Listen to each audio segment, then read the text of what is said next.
ó wò ìyá oníyà tí ò ṣẹ́ tí ò rẹ̀ òun pè ní dìgbòlugi ṣé àkọ́bí tèmi ò ju olórí burúkú ọmọ eléyìí lọ imagine kákọ́bí mi wá jókòó kó wá máa pè ìyá àti bàbá ẹ̀ ní dìgbòlugi èmi ò kì í ṣe olórí burúkú bíi yín ẹ̀yin olóṣì ẹ̀yin tó ti tán fún ẹ̀yin awáyé má ṣe rere tẹ́ ẹ máa sọ wípé kán má dé èèyàn kan lóhùn àbí kán má ta sí àáfàá kan tó o bá ti wá sórí cyberspace níbí láti búyẹ oníyà wọ́n á búyẹ àti bàbá ẹ̀ wọ́n á bú àáfàá ẹ̀ wọ́n á bú pásítọ̀ ẹ̀ torí fracas ló wá ṣe fracas ló wá ṣe excuse me n tó bá ti mú ẹ tó rí bí tí Ìyábọ̀ Òjó olórí burúkú Ìyábọ̀ Òjó awáyé má ṣe eré mo rí tó update lánàá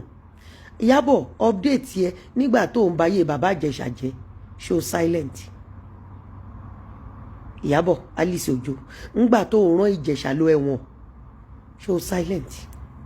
nígbà tó báyé Naira Marley jẹ́ mùsùlùmí ní Naira Marley o mi ò rí àáfàá kankan tó dúró ti Naira Marley títí Ìyábọ̀ Òjó tí alukóránù condemn nínú kóránù wípé ọ̀tá ni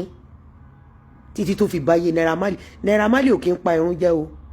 ojú wa nìyábọ̀ ṣe báyé Naira Marley jẹ́ tó parọ́ mọ́ pé fọmọ òun ní drugs ó bọ́mọ òun sì ojú gbogbo mùsùlùmí pátápátá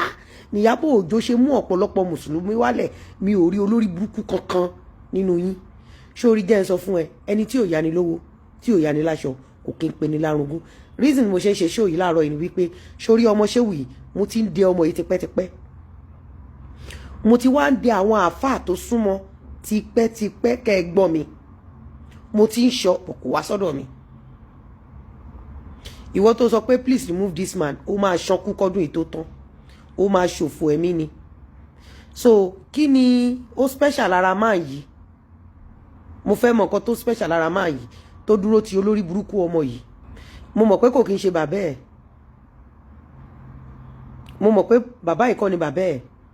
mo ní fọ́tò bàbá ẹ̀ lọ́wọ́ bàbá ẹ̀ ṣẹ̀ kú ni mo ní fọ́tò yẹ́ lọ́wọ́ ìdí tí bàbá yìí ṣe wà ń bẹ̀ ni pé mo fẹ́ mọ contributions wọn sí ìgbésí ayé ọmọ olórí burúkú yìí mi ò tí ì wá bá bàbá yìí mi ì tí ì ṣe ṣò fún bàbá yìí mi ì bú bàbá yìí